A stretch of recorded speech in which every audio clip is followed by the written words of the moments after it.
Hey everybody, welcome you all to the lecture 4 of the economy crash course. इसमें हम will talk about the banking. हमने 4.1 cover कर लिया है. Now we are talking about the 4.2.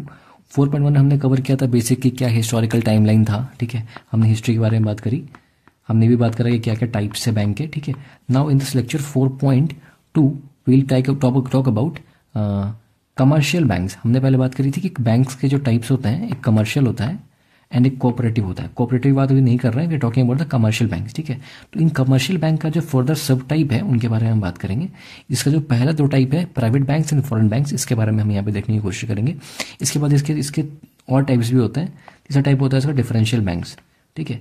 Differential banks के अंदर में फिर आपका आ जाएगा आरआरबी आ जाएगा, पेमेंट्स बैंक आ जाएगा, स्मॉल फाइनेंस बैंक आ जाएगा, लोकल एरिया बैंक आ जाएगा. तो ये सारे टाइप्स देखो क्या होगा कि अभी आपको बड़ा कंफ्यूजिंग लगेगा ये, ठीक है. सबको लगता है, मुझे भी लगता था, ठीक है. सबको ही लगता है. It's a process, do not panic, tension नहीं लो. इसको बार बार आप रिवाइज करना पड़ेगा. मैंने 10 बार से ज़्यादा पढ़ा है इसको, ठीक है.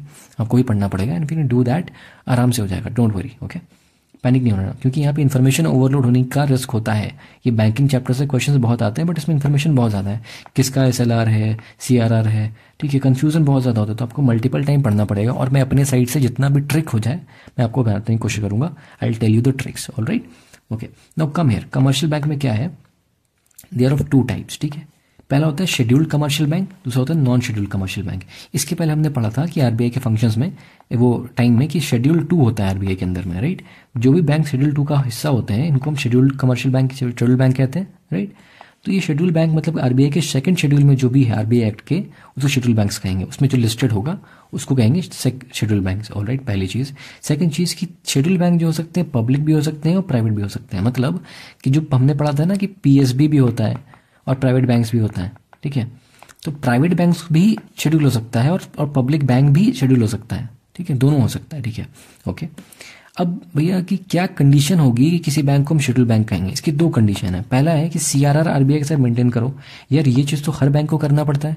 ऐसी कोई बैंक ही नहीं है जिसको सीआरआर मेंटेन ना करना पड़े. तो हमेशा याद रखना कि every bank has to maintain CRR with RBI. अगर वो बैंक है तो. एनबीएफसी की बात नहीं कर रहा हूँ मैं, बैंक के बारे में बात कर रहा हूँ. नॉन बैंकिंग फाइनेंशियल कॉर्पोरेशन की बात नहीं कर रहा हूँ मैं, बात कर रहा हूँ सिर्फ बैंक्स की. सारे बैंक्स को सीआरआर मेंटेन करना पड़ता है. तो भैया जो एक क्राइटेरिया है वो तो कॉमन सी बात है, याद हो जाएगा. सेकंड क्राइटेरिया है कि ये कहता है कि मिनिमम आपका 5 लाख रुपया जो है आपके पास वर्किंग कैपिटल होना चाहिए आपके पास. ये भी बहुत अच्छी सी बात है यार. 5 लाख रुपया तो यार नॉर्मल सी चीज़ है, किसी बैंक के हो सकता है. ओके, ये हो गया.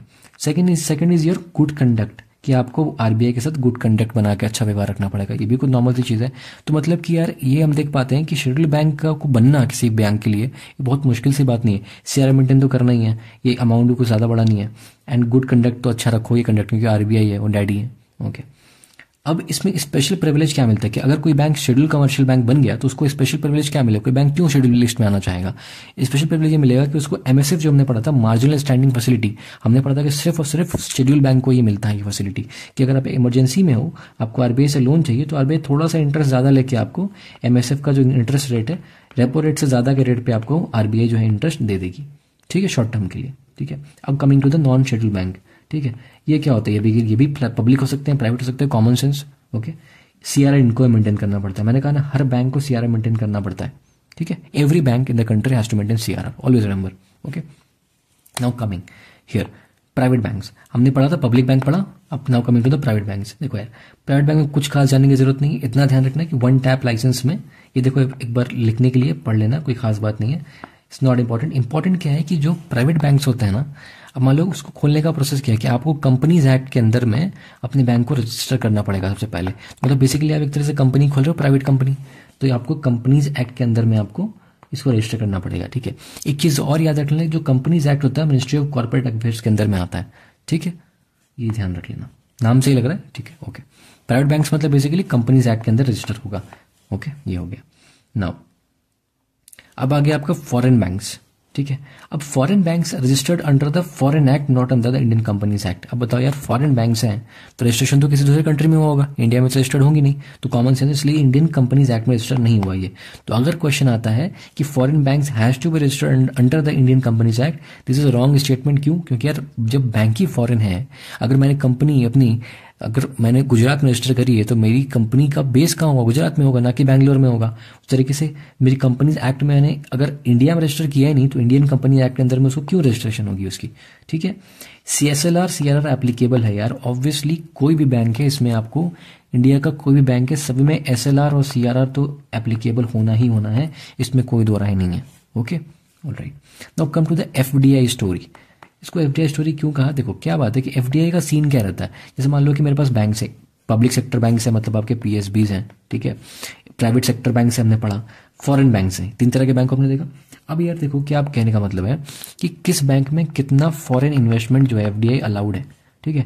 तो पब्लिक सेक्टर बैंक में सिर्फ 20% का अलाउड है। कॉमन सेंस है यार कि गवर्नमेंट ज़्यादा होल्ड करती है तो फॉरेनर का कंपेरिजन चाहिए गवर्नमेंट, ठीक है, 20% ही दे पाएगी, ठीक है, पूरी कंपनी का शेयर, बाकी 50% से ज़्यादा जो है वो गवर्नमेंट होल्ड करके रखेगी अपने पास, तभी तो पब्लिक सेक्टर बैंक है।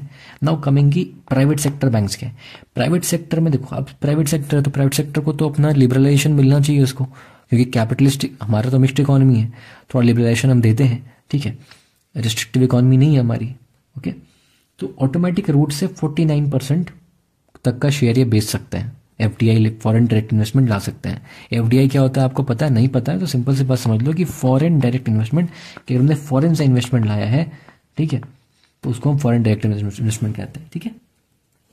एक तरह का इन्वेस्टमेंट हमने इसलिए कहा है क्योंकि जो आपकी कंपनी में इन्वेस्ट करेंगे उनको आप शेयर दोगे, ठीक है, they will be the share holders of your company. Okay, now private sector को 49% ऑटोमेटिक वे में एंड 74% तक अप्रूवल रूट में। देखो ऑटोमेटिक अप्रूवल का मतलब क्या है कि आपने गवर्नमेंट से कोई परमिशन ली ही नहीं, आपने 49% तक शेयर अपना बेच दिया किसी फॉरेन एंटिटी को उसे इन्वेस्टमेंट लेके, ठीक है, तो आपको 49% तक बेचने के लिए गवर्नमेंट की कोई अप्रूवल की जरूरत नहीं है अगर आप प्राइवेट बैंक हो तो।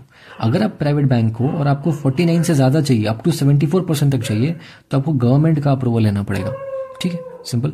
ओके, अब देखो फॉरेन बैंक से क्या सीन है, अरे भैया फॉरेन बैंक तो बैंक ही फॉरेन का है तो उसको तो कोई दिक्कत नहीं, उसका तो पूरा का पूरा शेयर ही FDI है, ठीक है, alright. So with this we are coming to the end of the lecture 4.2। It's a very short lecture.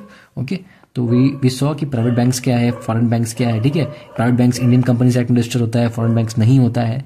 Okay, schedule banks होते हैं, सेकंड शेड्यूल में होते हैं, पब्लिक प्राइवेट दोनों हो सकता है, रिक्वायरमेंट कुछ खास है नहीं, CRR मेंटेन करना होता है, ये शेड्यूल बैंक्स को सबको करना होता है। Okay, now coming to the foreign banks को भी SLR CRR दोनों मेंटेन करना पड़ता है। आपके दिमाग में एक डाउट आ सकता है एग्जाम में कि यार फॉरेन बैंक्स है तो SLR CRR क्यों मेंटेन करेगा, अरे क्यों नहीं करेगा, इंडिया में ऑपरेट कर रहा है तो भाई डिपॉजिट तो इंडिया के लोगों का ले रहा है ना, वो लोन इंडिया के लोगों को दे रहा है, so it is operating in India, तो as long it's operating in India तो इंडिया के रूल को फॉलो करना पड़ेगा। Alright, so with this we are coming to the end, so I wish you all godspeed, and if you like our content do join us and follow us on Telegram. All right, bye bye.